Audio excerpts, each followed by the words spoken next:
1996లో job వదిలేసి business చేస్తా అని మీ ఇంట్లో చెప్పగానే మీ మేడం నుంచి ఎట్లా రెస్పాన్స్ వచ్చింది? ఎవరైనా వద్దంటారు కదండి. గవర్నమెంట్ జాబ్ ఎందుకు వదులుకుంటారు, గవర్నమెంట్ జాబ్ రావడమే కష్టము, వచ్చింది ఎందుకు వదులుకుంటారని ఎవ్రీబడి వెళ్ళి నెగటివ్.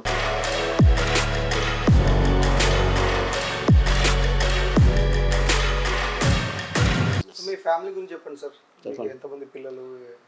2 అమ్మాయిలు, వాళ్ళు యుఎస్లో ఉన్నారు, దే ఆర్ సిటిజన్స్. అబ్బాయి ఇక్కడే ఉంటాడు.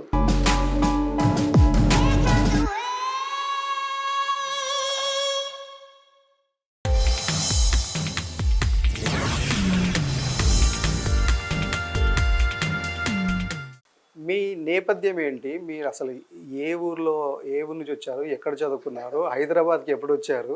హైదరాబాద్లో మీరు చేసిన ఫస్ట్ జాబ్ ఏంటి? నేను నేను ఆల్రెడీ ఇంతకుముందే చెప్పాను. మాది వరంగల్, ఓల్డ్ వరంగల్ డిస్ట్రిక్ట్. ఆమె ఒక ఫార్మర్ కుటుంబంకి వెళ్ళి వచ్చినాము. కామారెడ్డిగూడెం, దేవరపల్లి మండల్ వరంగల్, ఇప్పుడు జనగాం డిస్ట్రిక్ట్లో ఉంది. 1978లో వచ్చాను, సిటీ కాలేజీలో జాయిన్ అయ్యాను. ఆఫ్టర్వర్డ్స్ సమ్ డిప్లొమా కోర్స్కి మళ్ళీ వరంగల్ వెళ్ళాను, కేఎంసీకి. 1981 టు 1996 వరకు నేను జిహెచ్ఎంసీలో శానిటరీ ఇన్స్పెక్టర్గా పనిచేశాను.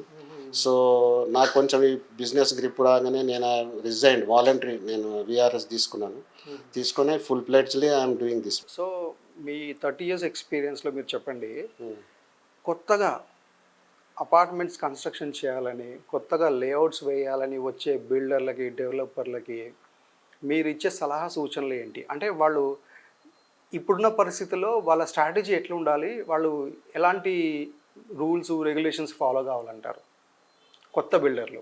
ఇప్పుడు మనం వచ్చే వాళ్ళని ఎవరిని వద్దనడానికి ఉండదు. ఎవరి ఇంట్రెస్ట్, ఎవరి టేస్ట్, వాళ్ళకున్న ప్యాషన్ బట్టి వాళ్ళు మన ఫీల్డ్కి ఎంటర్ కావచ్చు. దాంట్లో మనం నేను వద్దనలేదు, మీరు వద్దనలేదు, ఎవరు కూడా వద్దన్నారు. బట్ ఒకటే కాన్సెప్ట్ ఏంటంటే గవర్నమెంట్ రూల్స్ ఫాలో అవ్వాలనేది ఒకటి కాన్సెప్ట్. గవర్నమెంట్ ఏదైతే కొత్త పాలసీని ఇంప్లిమెంట్ చేస్తుందో మనం కూడా దానికి అడ్జస్ట్ అయిపోదామనే ఒక కాన్సెప్ట్ తోటే రావాలి. సో మనం అది గవర్నమెంట్ ఇది పెట్టింది, అది పెట్టింది అని అంటే అవన్నీ వాళ్ళు ఆలోచించి పెట్టేది ఏంటి, ఫ్యూచర్ జనరేషన్ కొరకు కొన్ని కొత్త పాలసీస్ కానీ, కొత్త డిపార్ట్మెంట్స్ కానీ, కొత్త స్కీమ్స్ కానీ తెస్తుంటారు. అవన్నీ కూడా మనం అజ్యూమ్ చేసుకొని చేయగలుగుతాము అనే కెపాసిటీలో ఉండాలి.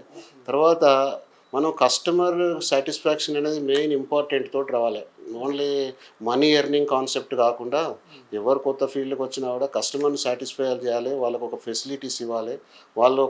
వాళ్ళ జనరేషన్ టు జనరేషన్స్ మనం ఇల్లు ఇచ్చిన వాడిని గుర్తుపెట్టుకునేలాగా ఒక కాన్సెప్ట్ తోటి వచ్చి ఎవరైనా వెల్కమ్ అండి. ఫీల్డ్కి, ఏ ఫీల్డ్కైనా ఎవరికి రెస్ట్రిక్షన్ లేదు కదా. Any field we can go, మనం ఏదైనా చేయొచ్చు, వాళ్ళు ఎవరైనా చేయొచ్చు. సో జనరల్గా ఇలాంటి బిల్డర్స్, అంటే కొత్తగా వచ్చే బిల్డర్స్ ఎలాంటి ఛాలెంజెస్ ఎదుర్కొంటారు, ఎక్కడెక్కడ ఎదుర్కొనే అవకాశం ఉంటుంది? కొత్తగా వచ్చే బిల్డర్స్ ఛాలెంజ్ అనేది ఏంటంటే మార్కెట్లో కొత్తగా వచ్చినప్పుడు ఒకటే అండి, మనం డబ్బులు ఉంటాయి, పర్మిషన్ వస్తాయి, ల్యాండ్ వస్తాయి, కన్స్ట్రక్షన్ ఓన్లీ సేల్స్ దగ్గరనే వస్తుంది. కస్టమర్ ఎప్పుడు ప్రిఫర్ చేస్తాడంటే ప్రీవియస్గా ఈ బిల్డర్ ఏమైనా కన్స్ట్రక్ట్ చేశాడా, ఈయనకు ఎక్స్పీరియన్స్ ఎంత ఉంది, ఎన్ని డెలివరీ చేశాడు, వాళ్ళ యొక్క రివ్యూస్ ఏంది. దట్ మీన్స్ ఆ కస్టమర్ కొనుక్కున్న వాళ్ళు ఎలాంటి ఫీడ్బ్యాక్ ఇస్తున్నారు, మనం అక్కడ కొనుక్కోవచ్చా వద్దా అనేది సెలెక్ట్ చేస్తారు. కాబట్టి సో కొంచెం సేల్స్లో కొంచెం ఇబ్బంది ఫేస్ చేస్తారు. బట్ గ్రాడ్యువల్గా వాళ్ళు కూడా 2-3 ప్రాజెక్ట్స్ డెవలప్ చేశారనుకోండి, customer satisfaction definitely they will be success. So మీరు అబ్జర్వ్ చేస్తే కనుక లాస్ట్ 5 yearsలో హైదరాబాద్లో ప్రీ లాంచెస్ ఎక్కువైపోయాయి. So what you suggest? అంటే ప్రీ లాంచెస్ని మీరు ఎంకరేజ్ చేస్తారా, లేదంటే ప్రీ లాంచెస్లో కొనుగోలు చేసే బయ్యర్లకి మీరు ఎలాంటి సజెషన్ ఇస్తారు? ఇప్పుడు first of all I will tell you అండి, నేను ఆమె ఫ్రీ లాంచ్కు టోటలీ డెడ్ అగెనెస్ట్ అండి. ఎందుకంటే అది రాంగ్ కాన్సెప్ట్. ఎందుకంటే ప్లేస్ లేకుండా, ప్లాన్ లేకుండా, అప్రూవల్ లేకుండా నేను ఇక్కడ కడతాను అని చూపెట్టి వాళ్ళ దగ్గర డబ్బులు తీసుకొని ఇవన్నీ చేయడం, మనం ఈ మధ్యన బాగా మీరు కూడా పేపర్లలో వీక్లీ వస్తున్నాయి, ఇవన్నీ మీరు కూడా ప్రసారం చేశారు. సో గవర్నమెంట్ రేరా కూడా చాలా యాక్టివ్గా వర్క్ చేస్తుంది. సో ఫ్రీ లాంచ్ చేసేవాళ్ళు ఏంటంటే వాడు ఎప్పుడు కడతారో తెలియదు, ఎప్పుడు పర్మిషన్ వస్తుందో తెలియదు, ఎప్పుడైతే తెలియదు. నువ్వు ఫ్రీ లాంచ్ అన్నీ అమ్మేసుకున్న తర్వాత, నువ్వు అమ్ముకులేని తర్వాత ల్యాండ్ డిస్ప్యూట్ వచ్చింది అనుకోండి, మీకు ఏ టైంలో మీరు డెలివరీ ఇస్తారు? That is the main important. ఇప్పుడు కస్టమరు ఒక బిల్డర్ని చూస్ చేసుకున్నప్పుడు ఈ ఆల్ పర్మిషన్స్ వచ్చాయి, వర్క్ కమిన్స్ అయింది, దే విల్ గివ్ అంటే ఒక కమిట్మెంట్ డేట్ ఇస్తారు. నేను 36 మంత్స్లు ఇస్తానా, 60 మంత్స్లు ఇస్తానని ఒక కమిట్మెంట్ ఇస్తాడు. ఆ కమిట్మెంట్కు కంపల్సరీగా మనం కూడా బైండ్ ఓవర్ చేయించుకుంటాం కాబట్టి మీకు ఒక అష్యూరెన్స్ వస్తుంది. It may be 2-3 months delay or advance, that is a different. So వాళ్ళకు కస్టమర్కు అష్యూరెన్స్ లేకుండా గాలిలో దీపం పెట్టినట్టుగా నేను ఇక్కడ కడుతున్నాను అని చెప్పేసి మీరు కట్టేసేయండి. ఇప్పుడు ఎక్కడైపోయిందంటే ఫ్రీలాన్స్లో ప్రాబ్లం ఏమొస్తుంది సార్, పక్క కంపెనీ వెంచర్ కంటే 50% రేట్లకే వీళ్ళు అమ్మేస్తున్నారు. సో దాంట్లో ఏంటంటే కస్టమర్ అట్రాక్ట్ అయిపోతున్నారు. మీరు రోజు టీవీలో చూడండి, ఇంత జరుగుతున్నా కూడా ప్రతి ఒక్కరు ఎక్కడో దగ్గర ఇన్వెస్ట్ చేస్తూనే ఉన్నారు.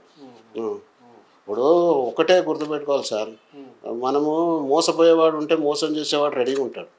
సో అందుకని చెప్పేసి మనము తెలివిగా ఉండి మీరు ప్రతి బిల్డర్ను ఎంక్వైరీ చేసుకోవాలి. ఆయన ఎక్కడ కట్టాడు, ఏం చేశాడు, డెలివరీ ఇచ్చాడా, వాళ్ళ యొక్క బ్యాక్గ్రౌండ్ ఏంది. దట్ మీన్స్ వాళ్ళు డెలివరీ చేసిన కస్టమర్స్ నుంచి ఒపీనియన్ తీసుకోండి. ఏమున్నది, హైదరాబాద్లో 10 ప్రాజెక్టులు ఇదే బదులు వాళ్ళ 2 ప్రాజెక్టులు పోయి మీరు సాటిస్ఫై ఉన్నారా, ఇన్ టైంలో ఇస్తారా బిల్డర్ అని ఎంక్వైరీ చేసుకోనుకోవాలి.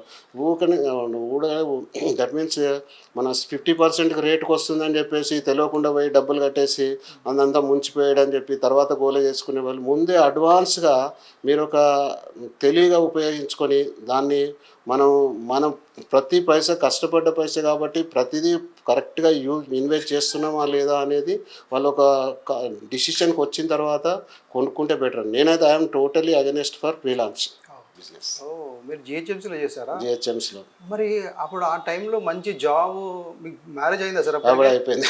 సో ఎట్లా సార్, మరి మీరు ఎట్లా కన్విన్స్ చేస్తారు మీ వైఫ్ని కానీ? అంటే నాకు ఒక కాన్ఫిడెన్స్ ఉందండి, I can do the business, I can't. ఇప్పుడు ఎందుకనంటే నేనున్న వాతావరణంలో అక్కడ ఉన్నటువంటి పరిస్థితులను బట్టి నాకు కాన్ఫిడెన్స్ వచ్చింది.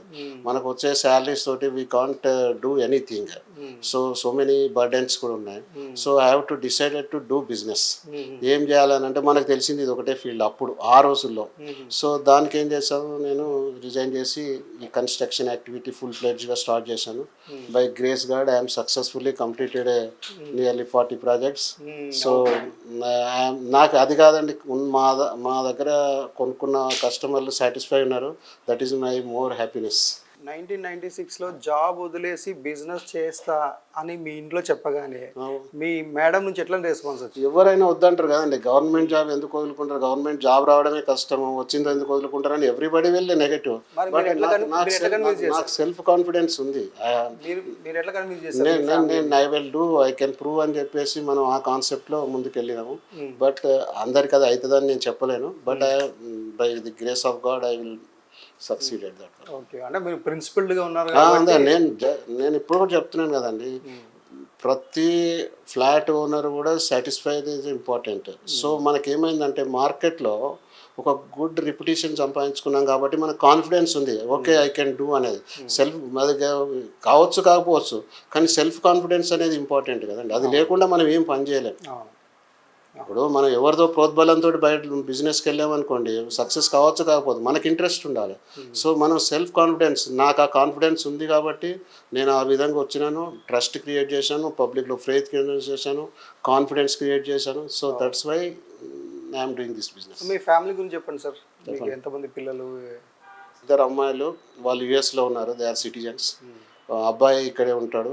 సో అతను totally full business take over చేస్తున్నారు. That is our family.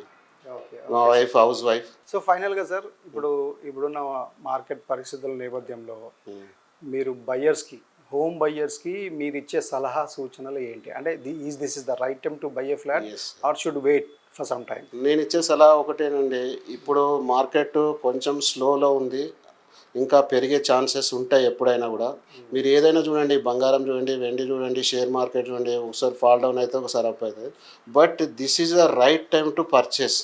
Villa కానివ్వండి, ఓపెన్ ప్లాట్ కానివ్వండి, అపార్ట్మెంట్ కానీ ఇప్పుడున్న మార్కెట్లో మీరు కొనుక్కోవడమే బెటర్. ఎందుకంటే వన్స్ మార్కెట్ రేస్ స్టార్ట్ అయింది అనుకోండి, అది ఎక్కడికి వెళ్ళిపోతుందో తెలియదు. ఎందుకంటే లాస్ట్ 10 years కంపారిజన్ చూసుకోండి, అది ఒకసారి స్టార్ట్ అయింది అని అంటే మళ్ళీ ఎక్కడికి వెళ్తుందో తెలియదు. So beyond our budget limits వెళ్ళిపోవచ్చు. సో ఎవరు కూడా నేను అనేది ఏంటంటే ఇది రైట్ టైం. మీరు బిల్డర్తో నెగోషియేట్ చేసుకొని డిస్కౌంట్గా తీసుకుంటారా, తక్కువ తీసుకుంటారా, ఎక్కువ తీసుకుంటారా, ఈ టైంలో కొనుక్కోవడం అనేది మంచి సలహా అండి. Thank you sir. Okay, thank you so much. Okay అండి, థ్యాంక్ యూ.